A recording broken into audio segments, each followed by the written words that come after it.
Labą dieną. Jūs klausote seminarą Valstybinės miškų urėdijos, kuris vadinasi Saugau mišką. Ir aš jums papasakosiu apie žievėgraužį tipografą. Pavojingą medžių liemenų kenkėją. Šitas mano pristatymas susideda iš kelių dalių. Kas tas žievėgraužis tipografas, kaip jis atrodo, kaip atpažinti jo pažeidimus, kodėl jis toks pavojingas, kad jam net skirtas visas seminaras, ką su juo daryti ir kodėl mūsų darymai retkarčiais nepavyksta. Pirmiausia, kas tas žievėgraužis tipografas? Tai yra vabalas. Nedidelis vabalas, 3-4 mm ilgio, kuris gyvena po eglės žievę. Pirmiausia, ant eglės atskrenda žievėgraužio tipografo patinas. Jisai pradeda griaužtis po žievę. Įsigriaužia taip vadinamą poravimosi kamerą, po kurio laiko prie jo prisijungia kelios patelės. Toj poravimosi kameroje, kaip pavadinimas ir sako, jie pasiporuoja ir patelės pradeda griaužti savo atskirus takus, taip vadinamus motės takais. Ir griauždamos tą motės taką į šonus, jos išgriaužia nedidelės nišas, į kurias sudeda kiaušinius. Tai va, tie kiaušiniai išsivysto per maždaug savaitę, 10 dienų, retkarčiais 2 savaitės, jeigu šalčiau. Išsiritusios lervos griaužiasi savo takus statmenai nuo motės tako, maitinasi, auga, ir po kurio laiko virsta lėliukėm.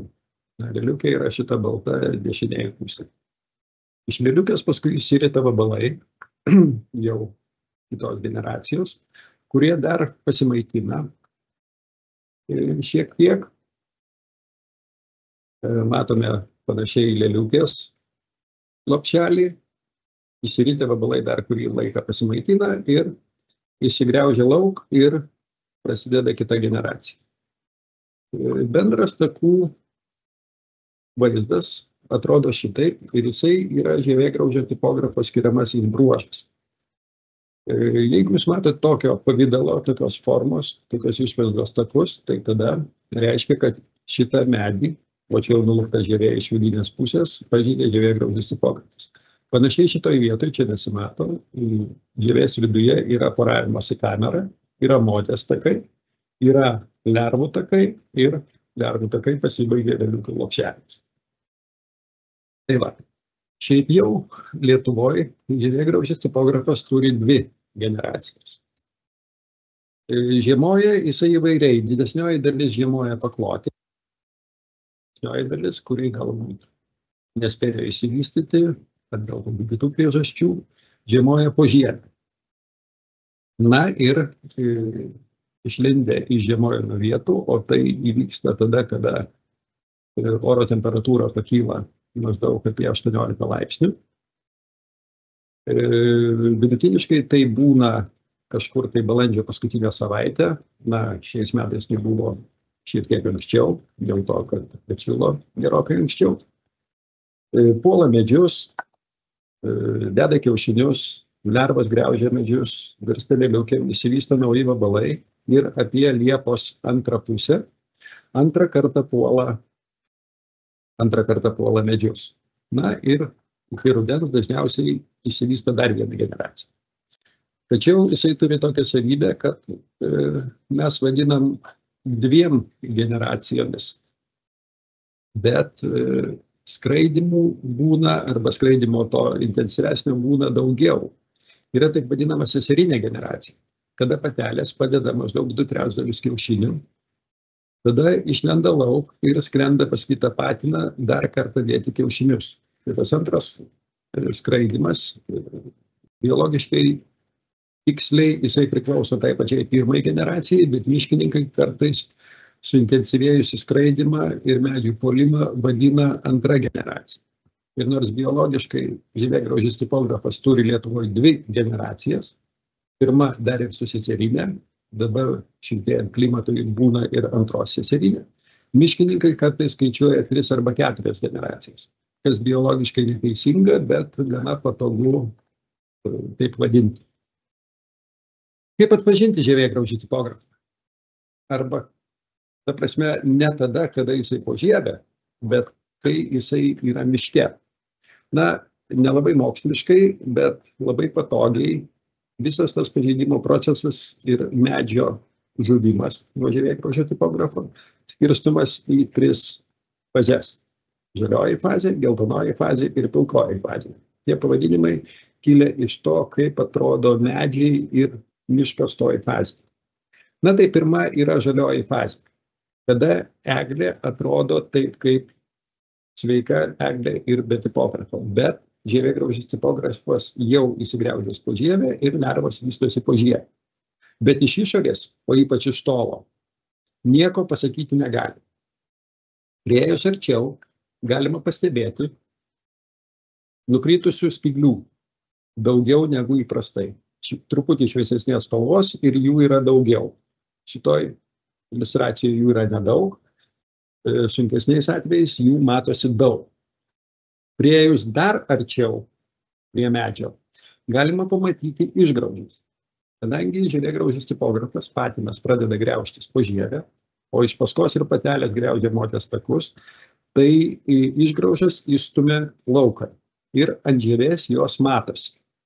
Rudos išgraužas. Iš pradžių jos, aišku, būna šviesesnės, paskui pasidaro tamsesnės ir ant medžio, ant žievės atplaišų, ant šaknies kaklelio šitų išgraužų matosi daug. Tai yra požymis, kad šitam medyje jau yra žievėgraužio tipografo, nors pagal lają to pasakyti ir negalime. Gera žinia, kad su šiuolaikinė technologija tuos apsilpusius medžius galima pastebėti iš kosminių vaizdų. Kombinuojant kelis spektro šaltinius, šitie apsilpę medžiai, nors jie žmogaus akim matosi ir atrodo lygiai taip pat kaip sveiki medžiai, jie labai gerai atsiskiria kosminėse nuotraukose. Jūs čia matote pavyzdį, kaip kombinuojant infraraudonąjį spektrą, raudonąjį ir žaliąjį, galima išskirti šviežiai tipografo pažeistus medžius. Toliau, kadangi žievėgraužis tipografas vystosi ir pažeidžia medį, ateina taip vadinama geltonoji fazė, kada jau pradeda geltonuoti spygliai. Jau tokius medžius galima pamatyti iš tolo. Spygliai geltoni. Šitos eglės išsiskiria iš tolo ir dažniausiai mes tada pamatome ir susirūpiname. Bet priėję arčiau mes pamatom vabalų išlikimo angas. Kaip jau minėjau, lervos baigusios išsivystymą virsta lėliukėm, vabalai įsigriaužia lauką. Tai šitos skylės, kurios matosi, yra išlikimo angos. Įsigraužimo angų dažniausiai nesimato, nes jos būna paslėptos. Jeigu atluptume žievę, po žievę jau nieko nėra, yra tik tai takai. Tai yra geltonoji fazė. Na ir po to, kada spygliai jau pradeda kristi, ateina taip vadinama pilkoji fazė. Irgi matosi iš tolo ir labai gerai. Matote vieną medį jau pilkosios fazės, kitą geltonosios fazės. Priėjus arčiau prie tokių pilkosios fazės medžių, jie beje irgi labai gerai matosi iš tolo. Na, liaudiškai šnekant, tai yra nudžiūvę jau medžiai.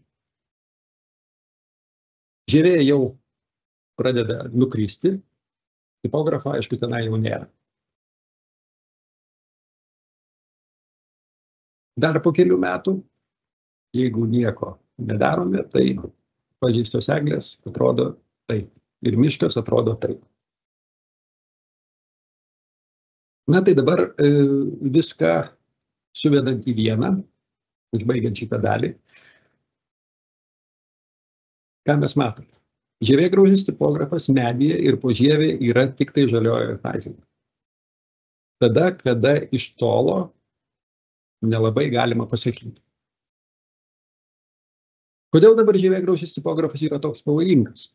kodėl mes jį taip ir vadinam, pavojingas medžių liemenų kenkėjas. Na, medžių liemenų tai viskas aišku, gyvena po žievę. Betgi po žievę jisai maitinasi karna ir brazdu. Na, brazdas yra gyvų ląstelių sluoksnis, kuris dalindamasis augina į vieną pusę bananinę medieną, į kitą kardieną. O karna yra tie vandens indai, kuriais vyksta medžiagų apykaita medyje. Ir kada tipografas pažeidžia šitos du sluoksnius, nebevyksta medžiagų apykaita. Iš šaknų į lajas ir iš lajų į šaknis. Ir kai tik tai pažeidimai apjuosia visą kamieną, medis žūsta. Tai jeigu jau tipografas apsigyveno, medis pasmerktas. Dėl ko? Medis, aišku, irgi ginasi. Įsigriaužiančius vabzdžius jisai bando užpildyti sakais. Bet evoliucijos eigoje tipografas išsivystė sugebėjimą atskirti apsilpusius medžius. Tai yra tuos, kurie nebeturi arba turi jų labai mažai ir puola tik tai tuos medžius. Jisai atsirenka potencialią savo auką. Atsirenka pagal kvapą, teisybę pasakius. Ir kitas dalykas, negana to, kad jisai pradeda pulti tuos apsilpusius medžius, jie dar turi taip vadinamą feromoninę komunikaciją, kas reiškia, kad pradėjęs įsigriaužti vabalas, išskiria kvapą, į kurį reaguoja kiti tos pačios rūšies vabalai, tiek patinai, tiek patelės. Patinam tas kvapas reiškia, kad žiūrėkit vyručiai, čia yra geras medis, kuris mūsų nenužudys savo sakais. O patelėm tas kvapas sako, kad mergino, žiūrėkit, tai yra kavalierius su butu. Ir būtent dėl tos feromoninės komunikacijos labai greit į tą pradėta pulti medį suskrenda didelę masę žievėgraužio tipografų. Dar viena bloga savybė yra, kad žievėgraužis tipografas yra dviveidis ir dvilypis. Na, normaliom sąlygom, kada populiacija yra negausi, jisai užpuola ir įveikia tik tai apsilpusius medžius, na, kurių medynė nėra taip labai daug. Ir beje, gamtininkai, ne visiškai gerai žinodami žievėgraužio tipografo biologiją, dažniausiai ir aiškina, kad žievėgraužis tipografas nėra kenkėjas. Tai yra natūrali ekosistemos dalis, kuri pažeidžia tik tai apsilpusius medžius ir nieko čia blogo, ir su sanitariniais kirtimais ir kitom aršiom priemonėm jūs tik tai gadinate visą ekosistemą. Tai va, bet karts nuo karto, susiklošius palankiom sąlygom, žievėgraužio tipografo prisiveisia tiek daug, kad jisai pradeda įveikti visus medžius. Net ir sveikus, net ir tie, kurie turi daug sakų. Bet tipografų būna dar daugiau ir sakų medžiai nebeužtenka. Tai būtent ta epideminė populiacija, ta, kuri jau dėl savo skaitlingumo gali įveikti visus medžius, kaip taisyklė ir sudaro visus židinius. Na, pažiūrėkime šiokią tokią statistiką. Valstybinės miškų tarnybos stebėjimo duomenim matome, kad žievėgraužio tipografo populiacija svyruoja. Ir ganėtinai reguliariais tarpais. Na, plius minus kas 10 metų. Tai ką tai reiškia?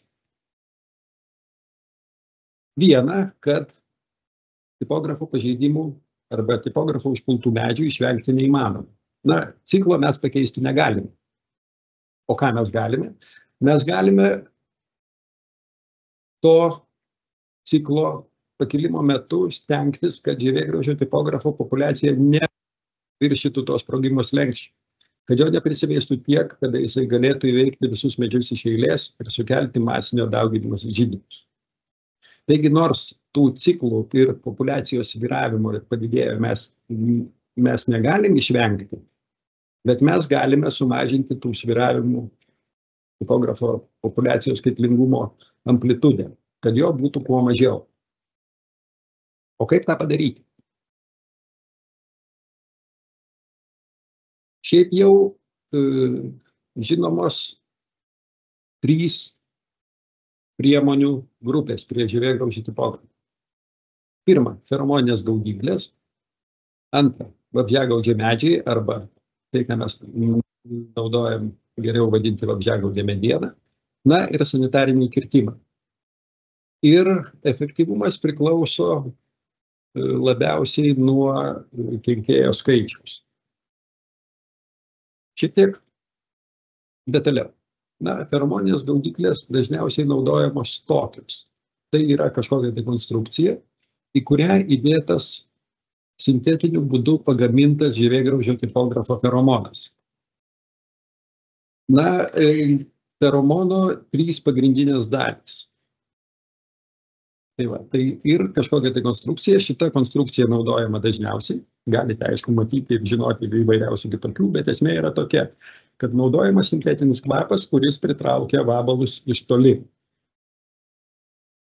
Žievėgraužio tipografo feromoninės gaudyklės naudotinos tik plynuose kirtavietėse, mažiausiai 20 metrų nuo artimiausios žalios eglės. Ir kodėl? Ogi todėl, kad tas sintetinis kvapas yra stiprus, bet tai yra tik tai kelios dalys. Kada žievėgraužis tipografas iš toli atskrenda prie šito kvapo šaltinio, tada įsijungia ir kiti kvapai. Tada įsijungia ir regėjimas šioks toks. Ir jeigu jūs feromoninę gaudyklę pastatysite prie eglės, tai tipografas pirmiausia užpuls eglę. Kas turi noro, gali padaryti tokį bandymą. Pameskit po feromoninę gaudyklę žalių eglės šakų ir pamatysit, kad ta gaudyklė sugauna daug daugiau. Tai va, tačiau tos gaudyklės, jos efektyvios, kai tipografo nedaug. Kodėl? Ogi todėl, kad jos pritraukia tipografą iš toli. O dėl to, kad jos efektyvios tik tada, kada nėra arti kitų medžių, tai pritraukus daug tipografo, jisai įsisklaidytų į artimiausius medynus ir nebūtų nieko gero. Ir todėl yra šitie reikalavimai, kad tik tai plynuose kirtavietėse, čia įrašyta, bet reikalavimas yra 20 metrų nuo artimiausios žalios eglės ir tik tai ten, kur tos kirtavietės tinkamai išvalytos, kur nėra jokios konkurencijos tam kvapui, į kurį atskrenda tipografas. Ta prasme, kad nėra kirtimų atliekų, nėra žalių šakų ir panašių dalykų. Tai va, ir tipografo gaudyklės išdėstomos ir gali būti laikomos per visą sezoną, pradedant nuo, sakykime, balandžio paskutinės savaitės ir pakeičiant tą feromoninį preparatą, tą kvapą, prieš antros generacijos skraidymą. Maždaug Liepos mėnesį, gal pradžioje, gal vidury. Beje, tai priklauso ir nuo to pačio preparato, šitie terminai, kuriuos aš sakau, jie taikytini dažniausiai naudojama Lietuvoje preparatų. Gali būti ir įvairesnių su kitokiu gamintojo nurodyto naudojimu laiku. Kita priemonė yra vabzdžiagaudžiai medžiai. Nors pagal apibrėžimą vabzdžiagaudis medis yra žalias medis, nukirstas ir jo drūtgalis pakeltas ant kelmo. Tai jisai veikia kaip natūrali gaudyklė. Aš sakiau, kad normaliai žievėgraužis tipografas įveikia tik tai apsilpusius medžius. Tai va toks nukirstas medis, kurį laiką pagulėjęs, tipografui pradeda kvepėti kaip apsilpęs medis. Ir tada tipografas atskrenda, po šito medžio žievė apsigyvena ir, kol jis dar neįskridus, šitą medį reikia sutvarkyti ir išvežti iš miško arba nužievinti, tuo sunaikinant kenkėją. Bet šitas būdas pas mus retokai naudojamas. Netgi, sakyčiau, labai. Dažniau mes naudojam tai, kas teisingiau būtų vadinti vabzdžiagaudžio medieną, nors vis tiek mes vadinam vabzdžiagaudžiais medžiais. Tai yra tada, kada eglė yra nukirsta, nugenėta, sugaminta į sortimentus ir nedideliam krūvom tie sortimentai išdėstyti. Veiksmas ir veikimas lygiai toks pat, tik tai paskui paprasčiau šitos vabzdžiagaudžius medžius išvežti. Norėčiau atkreipti dėmesį, kad vabzdžiagaudžių medžių naudojimas miško sanitarinės apsaugos taisyklėse yra griežtai reglamentuotas. Ten labai aiškiai nurodyta ir kiek tų vabzdžiagaudžių medžių galima naudoti, ta prasme nenaudoti per daug, kas liaudiškai gali būti pavadinta pasikirtimu, ir vietos, kur naudoti, ir kaip išdėstyti, ir daug visokių kitų detalių. Šitie vabzdžiagaudžiai medžiai yra efektyviausi esant vidutiniam žievėgraužio tipografo gausumui. Vėlgi, tik ten, kur tinkamai išvalytos kirtavietės ir sutvarkytos vėjavartos vėjavačios. Na, su ta pačia idėja, kad nebūtų konkurencijos šitiem vabzdžiagaudžiai medžiai ir vabzdžiagaudžiai medienai. Jie turėtų būti išdėstytomi pavasarį, na, rekomenduojama kokį mėnesį prieš skraidimą, tai reiškia iki balandžio pačios pradžios jau jie turėtų būti išdėstyti. Vasarą, jeigu mes juos dėstom, tai tada bet kada maždaug prieš savaitę. Tikėtis, kad jie pradės veikti po savaitės, nors realiai jie gali pradėti veikti sekančią dieną. Vabzdžiagaudžius medžius galima apdoroti insekticidais. Tada vabzdžiagaudžių medžių kiekis mažinamas dvigubai. Kodėl? Šiuo metu naudojami greitai suyrantis insekticidai. Na ir bendrai pasaulinės tendencijos yra tokios, kad cheminiai preparatai turi suirti kuo greičiau ir su nenuodingais likučiais. Tai va, tai apdorojus medieną insekticidais, pirmi atskridę vabalai pradėjo graužtis nusinuodyti, o medis vis tiek vilioja. Po kurio laiko, kada insekticidai nustoja veikti, tai būna maždaug 10 dienų, 14 dienų, ten porą savaičių, sekanti banga tipografo jau apsigyvena po žievę. Tai reiškia, jisai veikia dvigubai. Pirmieji nusinuodyti, antrieji apsigyvena. Vienintelis griežčiausias reikalavimas. Vabzdžiagaudžiai medžiai turi būti išvežti iš miško arba nužievinti iki kol tipografas juos neišsivystė. Jeigu jūs išdėsit vabzdžiagaudžius medžius ir juos palikot ir pamiršot, tai reiškia, kad jūs padarėte gerą tipografą. Kenkėjo nesumažinot, o sukūrėt jam puikiausias sąlygas keistis. Na ir dažniausiai naudojami ir dažniausiai kritikos sulaukiantis ir visa kita sanitariniai kirtimai. Tada mes kirtimais iškertame medžius su žievėgraužių tipografu. Na, arba jau be jo. Tie sanitariniai kirtimai gali būti atrankiniai, reiškia, išrenkami atskiri medžiai, tiek, jeigu tų medžių yra daug, gali būti ir plynų sanitariniai kirtimai. Tai va, sanitariniai kirtimai yra geriausia priemonė, kai žievėgraužio tipografo populiacija yra gausi. Kodėl? Jie galėtų būti efektyvūs ir kai populiacija maža, bet tam, kad pastebėti užpultą medį, prisiminkime pradžiai pristatymą, reikia prieiti prie kiekvieno medžio ir apžiūrėti, ar nėra išgraužimų, ar nėra kokių kitų ženklų. Tai reiškia, jeigu tų medžių miške yra nedaug, tai reikia vaikščioti labai ilgai ir rasti labai nedaug medžių. Kada medžių yra daug, tada vaikščioti reikia labai mažai ir kirtimai tada pasidaro efektyvūs. Vėlgi, tik tada, kol tipografas dar yra medyje. Ir šitie kirtimai gali būti atliekami taip maždaug nuo gegužės vidurio iki spalio mėnesio, kol žievėgraužis tipografas po žievę. Sanitariniam kirtimam yra visos teisinės prielaidos. Ką sako miško sanitarinės apsaugos taisyklės? Kad turi būti iškertamos žalių eglių vėjavartos, vėjalaužos, sniegalaužos ir labai pažeisti medžiai. Tol, kol nėra kenkėjų. Tai reiškia, sanitarinės taisyklės reikalauja sanitariniais kirtimais iškirsti tik žalias ir tik egles. Jokių kitų privalomų sanitarinių kirtimų nėra. Naikinimas skirtas punktas miško sanitarinės apsaugos taisyklių sako, kad jeigu jau pavojingi liemenų kenkėjai apsigyveno, tai tie medžiai iki pirmųjų lėliukių susiformavimo turi būti iškirsti ir arba išvežti iš miško, arba nužievinti, arba dar parasytą kenkėjai sunaikinti kitais būdais. Tai va, tai sanitariniai kirtimai privalomi tik tai dviem atvejais. Viena, tik žalios ir tik eglės ir tik apsilpusios, arba vėjavartos vėjalaužos, arba tos, kuriuose jau tipografas yra po žievę iki pirmųjų lėliukių susiformavimo.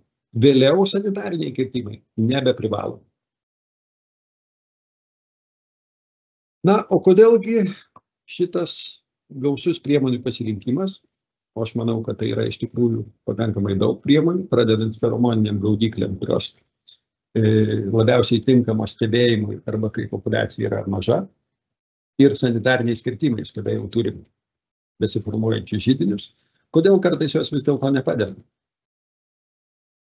Tam yra tikrai nemažai priežasčių. Visų pirma, kad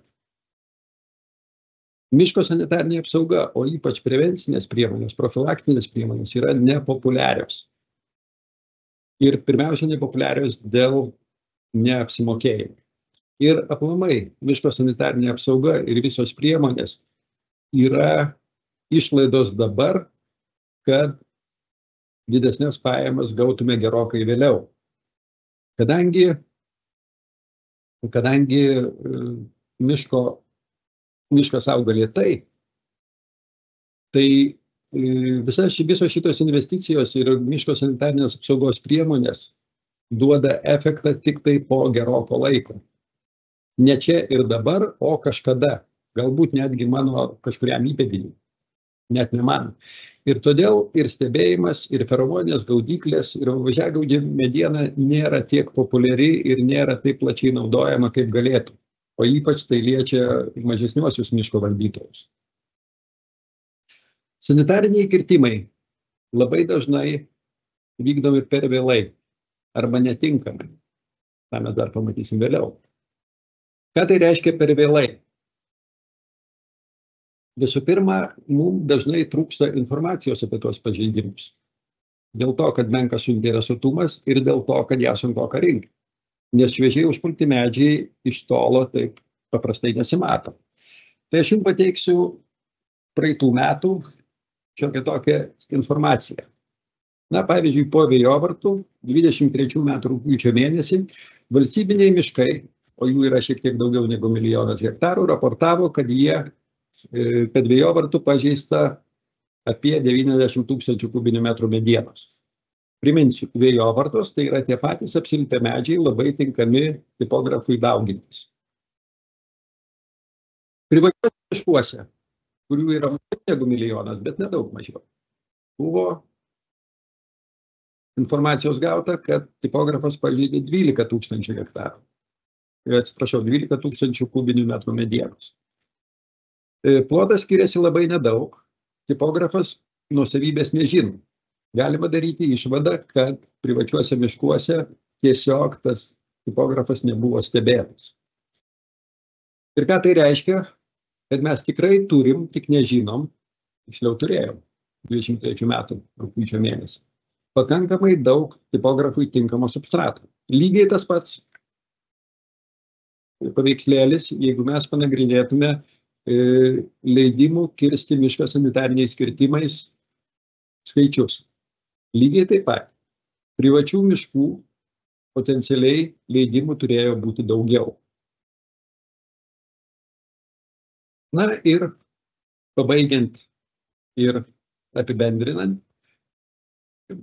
rodau tą patį paveikslėlį, kuris sako, kad žievėgraužis tipografas medyje yra tol, kol tas medis atrodo sveikas. Iš tolo sveikas. Jeigu jisai pradėjo geltonuoti, jeigu jisai jau visiškai geltonas, šviesiai rudas, jeigu spyglių nėra, tipografo jau ten nėra.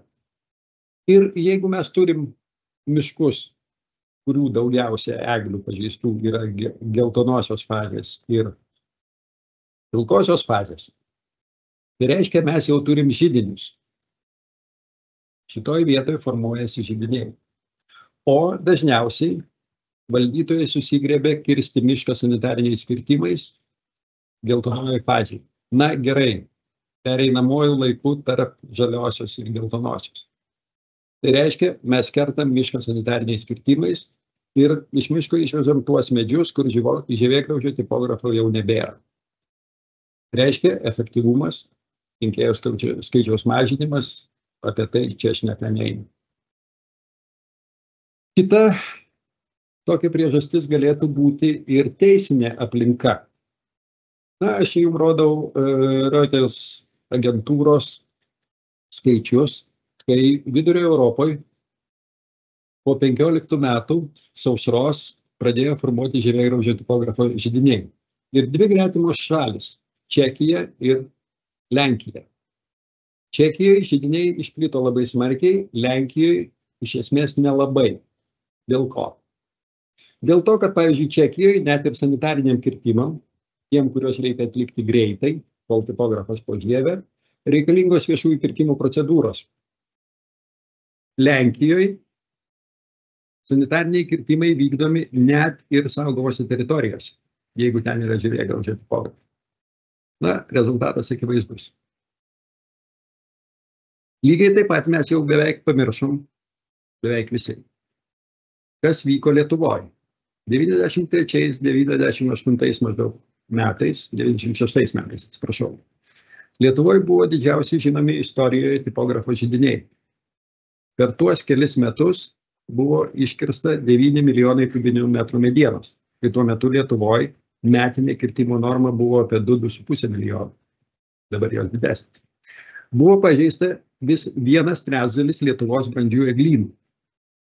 Bet niekas neatsimena, kad iki 95 metų buvo draudžiama kirsti egles žalias. Tai yra tada, kada juose po žievę gyvena žievėgraužis tipografas. Buvo leidžiama kirsti tik tai sausuolius. Ir tik 95 metais, pamačius, kad mes einam iš paskos žievėgraužio tipografo ir savo sanitariniais kirtimais nieko jam nepadarom, šita nuostata buvo pakeista. Deja, dabartinių madingų vėjų fone vėl girdima labai daug ir labai stipri nuomonė, kad reikia uždrausti sanitarinius kirtimus. Jeigu jūs pažiūrėtumėte, pavyzdžiui, aplinkosauginės koalicijos pasiūlymus miškų įstatymo pakeitimui, tai rastumėte, kad antroji grupiai galima kirsti tik tai tada, kada židiniai jau susiformavo. Ne tada, kada mes norėtume užkirsti kelią formavimus, o tik tada, kada mes jau židinius turim. Reiškia, vėl siūloma eiti iš paskos. Minėjau, kad vėjovartos yra labai gera vieta tipografo populiacijai daugintis, dėl to, kad vėjovartos yra tie patys apsilpę medžiai. Ir kas būna, kai tų vėjovartų būna daug? Tai yra faktas, kad po uraganinių vėjų susidaro žievėgraužio tipografo židiniai. Tikrai. Statistika tą patvirtina. Žali stulpeliai yra vėjovartos. Jeigu pastebėsite, keli metai po to žievėgraužio tipografo pažeidimų smarkiai padidėja. Išvada yra tokia, kad tie židiniai susidaro antrais metais po tų didelių vėjovartų. Na, išskyrus tuos atvejus, kai padariniai sutvarkomi iki artimiausio vegetacijos sezono pradžios. Na, sakysim, tie uraganiniai vėjai pažeidė kažkokią tai nelabai didelę teritoriją. Ne visoje Lietuvoje taip yra buvę. Jeigu padariniai sutvarkomi, viskas. Tipografo židinių rizika mažėja. Jeigu nesutvarkoma, tada susidaro židiniai. Ir beje, tai nepriklauso nuo vėjo pažeisto ploto arba tūrio. Tai daugiau priklauso nuo valdytojo. Tai galiu parodyti hipotetinį pavyzdį. Turim didelius plotus, daugiau kaip hektaras. Tas 1 hektaras yra grynai santykinis. Turim mažesnius plotus ir turim pavienius arba atskiras grupės. Kaip dažniausiai tos vėjovartos likviduojamos? Na, kiek man teko pastebėti, tai viskas pradedama nuo didžiausių plotų. Per tą laiką, čia mes nagrinėjame atvejį, kai iki artimiausio vegetacijos sezono pradžios nepavyksta visų vėjovartų likviduoti. Per tą laiką apgyvendinamos visos nedidelės grupės, visi pavieniai išversti medžiai ir visi nedideli plotai. Bet plotai apgyvendinami, na, į tų vėjovartų pažeidimo vidų. Ne į išorę, ne šalia augantis medžiai, bet tuose mažose plotose. Sekančių etapų, kada jau tipografas pasidaugino ir išskrido, violetiniai yra jau palikti medžiai, raudoni yra šviežiai užpilti medžiai, mes likviduojame mažesnius plotus. Pastebėkit, kad iš tų pavienių medžių, iš tų nedidelių grupių tipografas plinta toliau.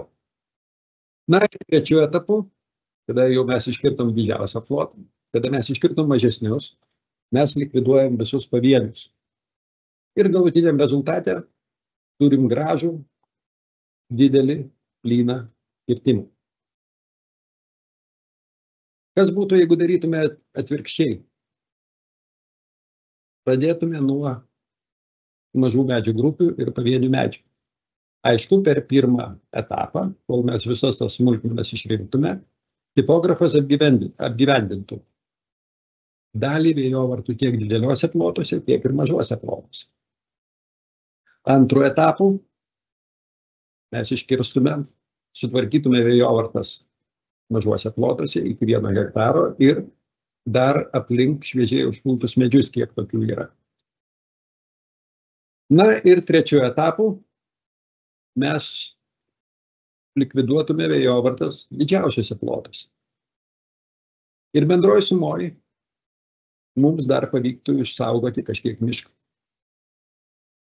Taigi, jeigu mes turim 2 variantus, tai mano galva mes juos renkamės pagal tikslą. Kai pradedam nuo didžiausių plotų, mes darom viską, kad tik liemenų kenkėjų turėtume ir ateičiai. Jeigu nuo mažiausių, tada mes stengiamės pakenkti žievėgraužių tipografui. Na va, ir pabaigai dėl tipografo židinių. Na, vien kenkėjo dažniausiai neužtenka žievėgraužio tipografo židiniams susiformuoti. Tiek tipografo, tiek kitų kenkėjų. Reikalingas ir medis šeimininkas, ir aplinka. Na, žievėgraužis tipografas jau mes sakėm, kad jisai yra mirtinas arba patogeniškas, dauginasi greitai ir gali pasiekti tokius skaičius, kada jau medžio gyvybinės reakcijos, sakų išsiskyrimas jo nebesulaiko. Lygiai taip pat mes turim turėti medžių, pakankamai neatsparių kenkėjui, tam tikro amžiaus, kad žievėgraužio tipografo populiacija galėtų pasiekti tuos masinio dauginimosi židinio skaitlingumus. Na, apie amžių aš nešnekėjau, bet žievėgraužis tipografas dažniausiai užpuola egles taip maždaug nuo 60 metų ir vyresnės. Dėl ko? Nagi dėl to, kad po jaunesnių medžių žievė tiesiog netelpa. Graužtis takus jam reikia, kad žievė būtų šiokia tokio storio. Tai maždaug tinkamo storio žievė susiformuoja jau maždaug eglėms apie 60 metų. Tai va, na ir aišku aplinka. Jinai gali būti palanki kenkėjui, jinai gali būti palanki medžių šeimininkui. Tai va, visų šitų trijų savybių kompleksas ir duoda, kad židiniai arba susiformuoja, arba ne. Atrodytų, kad kenkėjų yra gana daug, bet jeigu medžiai neapsilpia, na, dėl sausros, dėl vėjovartų nėra, teisinė aplinka palanki profilaktikai, židiniai gali nesusiformuoti. Iš kitos pusės net ir nedidelė kenkėjo populiacija, jeigu yra daug jautrių medžių, o vėjovartos beje pavojingos dar ir tuo, kad ne tik sudaro puikų substratą veistis tipografui, bet dideli vėjai, o ypač šiais laikais, kai nėra įšalo, patrauko eglių šaknis. Eglė lieka augti, viskas tvarkoja, bet jau jai maitintis ir šaknim funkcionuoti jau blogiau. Tai dėl visų šitų priežasčių ir susidaro židiniai. Arba kitaip, galima sakyti, kad yra ekologinės židinių susidarimo priežastis. Na, tai čia socialinės ir ekonominės. Ekologinės kokios. Na, tas greitis tipografo, patogeniškumas, gyvybė populiacija ir visa kita, ko mes nelabai galim pakeisti. Ir socialinės. Kaip taisyklė trūksta informacijos. Nepakankamai greitai reaguojama ir šalinami užpilti medžiai. Na, maži valdytojai dėl to, kad neturi pajėgumų. Dideli valdytojai dėl to, kad tuos pajėgumus sunkoka perorientuoti. Dėl to, kad mes neatsimenam, kas vyko ir dėl ko vyko ir kaip tie židiniai susidarė. Na, ir dėl to, kad gana dažnai kenkėjai prieštarauja aplinkosauginiams norams. Na ir ekonominės. Žemas prioritetas dėl to, kad labai dažnai miško sanitarinės apsaugos priemonės neapsimoka arba mūsų taikomos praktikos nėra pačios optimaliausios. Na ir pabaigai norėčiau Ir manau, kad šitas pristatymas davė jums žinių ir padės tvarkytis miškuose taip, kad išvengtumėte žievėgraužio tipografo židinių susidarymą. Ačiū už dėmesį.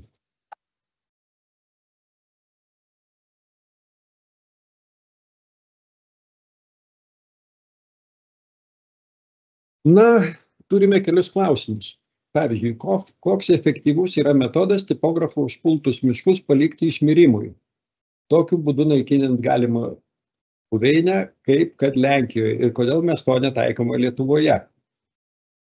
Efektyvus metodas palikti išmirimui ir yra palikti ir nieko nedaryti. Kažin, ar tokiu būdu mes sunaikinsim galimą buveinę, nes eglynai Lietuvoje dar auga ir jie auga. Jeigu norim išnaikinti galimą buveinę, tai tada galim sakyti, kad iškirskime visus eglynus ir tada nebus tipografų. Bet tada bus mažesnė biologinė įvairovė. Toliau, sanitariniai kirtimai yra atliekami medžiuose, kuriuose jau nebėra tipografų. Todėl, kad, kaip minėjau, žalioje stadijoje užkrėstus medžius pastebėti sunku, tuomet jie įmanomi tik geltonoje stadijoje, kur jau sakėt, kad jie išskridė. Taip, praktiškai dažnai taip ir būna, bet aš norėjau akcentuoti tai, kad teisės aktai reikalauja iškirsti tuos medžius, kur žievėgraužio tipografas yra po žievė ir vystosi, tuo naikinant kenkėją, bet nereikalauja kirsti visų kitų stadijų medžius, kur jau tipografo nėra. Vėlesnėse stadijose, kur žievėgraužio tipografo po žievė nėra, sanitariniai kirtimai nėra privalomi. Jie yra galimi. Labadiena, kodėl negalima palikti gamtai pačiai susitvarkyti? Galima. Gamta susitvarko pati. Aš rodžiau skaidrę, kuri sako, kad 93-96 metais buvo iškirsta trečdalis Lietuvos brandžių eglynų. Tai yra gamtos susitvarkymo pasekmė. Gamta tikrai susitvarko pati, bet deja jinai pradeda tvarkytis tada, kada padaroma žala. Jeigu ta žala mums yra toleruotina, pirmin. Tai va, galima palikti, tik tai pasiekmes mums nelabai patiks po to. Kaip galima padidinti medynų atsparumą ateityje? Galbūt eglynų ateityje iš vis nebeturėsime. Na, šiaip jau medynai laikomi atspariausias tada, kada jie yra įvairiausi. Tiek įvairi rūšinė sudėtis, tiek, kad ir tų pačių eglynų amžinė sudėtis. Tai šitas visos rekomendacijos yra žinomos ir mišrių miškų veisimas arba ugdymo kirtimais formavimas kuo įvairesnių miškų, taip, jie didina atsparumą. Net jeigu tie patys eglynai yra įvairaus amžiaus, tai kaip minėjau, tipografas sėkmingai apgyvendina tik tai maždaug nuo 60 metų amžiaus. O kad galbūt eglynų ateityje iš vis nebeturėsime, tikrai gali būti, klimatas keičiasi, jeigu jisai pasidarys egliai nebetinkamas, tikrai taip. Tai ačiū už dėmesį. Ir dabar antra dalis yra skirta instrukcijai. Kaip naudotis programėlę Tvarkom Lietuvą. Na, šitos programėlės pagalba bus renkama informacija apie žievėgraužio tipografo pažeidimus. Atsiprašau, pasirodo, turim dar vieną klausimą. Dar kelis. Tai patikslimui, vėjovartų didesnius plotus po to, kai pavieniai medžiai aplink plotus išvalomi, reikia valyti iš vidaus į išorę. Na, ar iš vidaus į išorę negalėčiau pasakyti, tiesiog aš norėjau pasakyti, kad kada yra didelis plotas vėjovartų, tai tipografas kaip taisyklė puola pakraštinės vėjovartas. Tai jeigu jau norint labai būti efektyviu, tai kaip tik reikėtų atvirkščiai. Iš išorinės pusės į vidurį. Dar vienas klausimas. Norėjau paklausti, kodėl valstybinių miškų urėdija riboja metiniais kiekiais, kiek galima vienai girininkijai leisti žmonėms išskirti malkoms per metus. Na, dėja, bet šito aš negaliu pasakyti, reikėtų klausti valstybinių miškų urėdijos.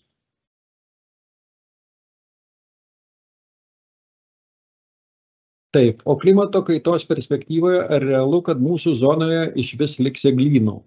Vėlgi sunku pasakyti, kokiu greičiu tas klimatas šils, bet manau, kad mano amžiui eglynų vis tiek liks. Na, greičiausiai ir jums, nu, nebent jūsų anūkam.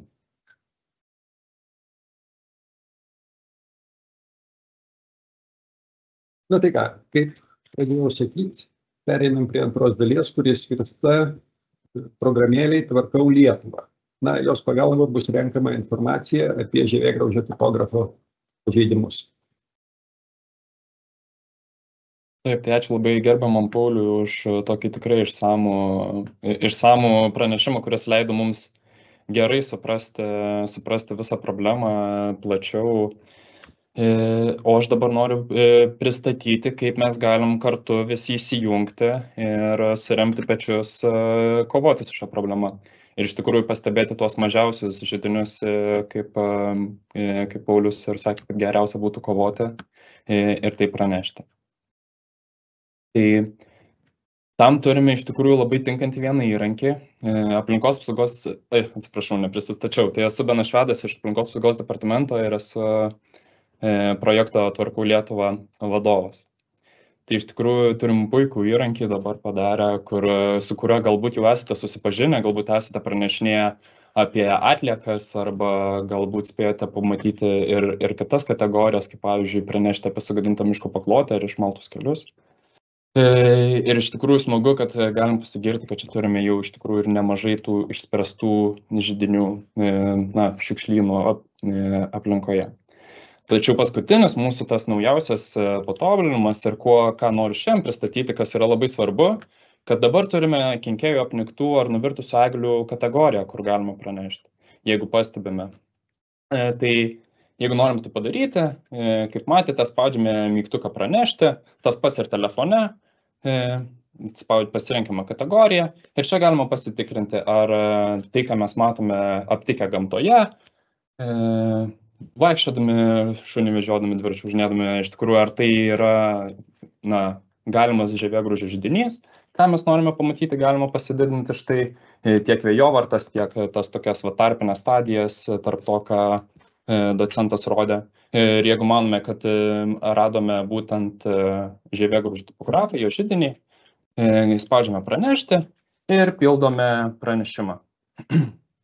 Jeigu tai darome grįžę namo prie kompiuterio, tai viskas atrodys grinai taip per naršyklę, leidžiame naudoti savo vietą, bet jeigu grįžtame, ko gero pasirinksime, kur mes tai buvome radę. Norint pateikti pranešimą, reikia leisti naudoti vietą, ypatingai tai aktualu, jeigu tai darome telefone, tada galime parašyti, pavyzdžiui, kad radome, tarkim,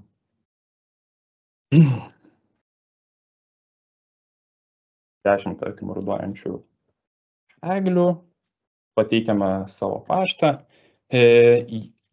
tarkim, info tvarkau lietuva.lt, kuriuo tarp kitko galite ir pateikti kažkokius pastebėjimus, pasiūlymus ar klaidas, jeigu su jomis susidurėte, ir mes tada žinosime, ką reikia daryti, su kuo reikia tvarkytis. Būtina įkelti bent 2 nuotraukas. Štai. Ir tuomet galime reikia paspausti štai, kad sutinkame su taisyklėmis ir pranešti. Kažkodėl neįsikėliau nuotraukos, pabandome dar kartą. O, štai įsikėliau. Taip, ir spaudžiame pranešti.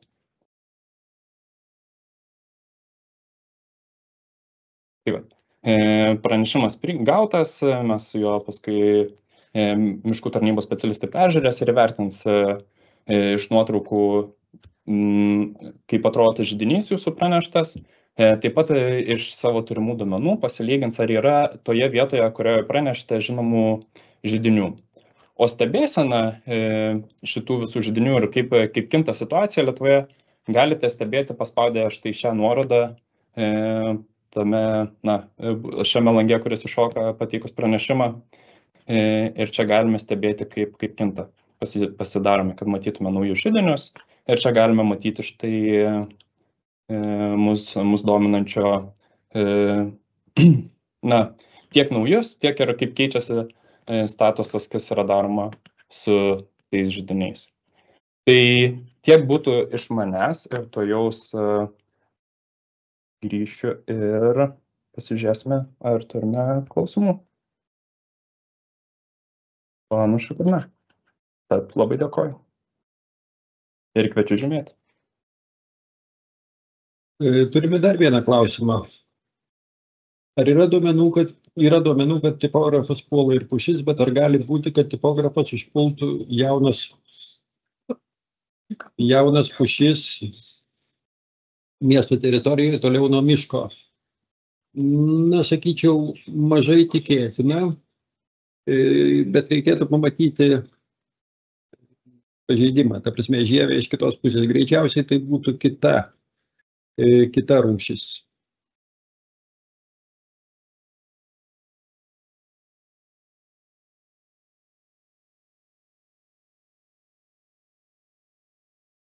Tai kągi, kadangi klausimų daugiau nėra, tai manau, kad tuo seminarą ir baigsim.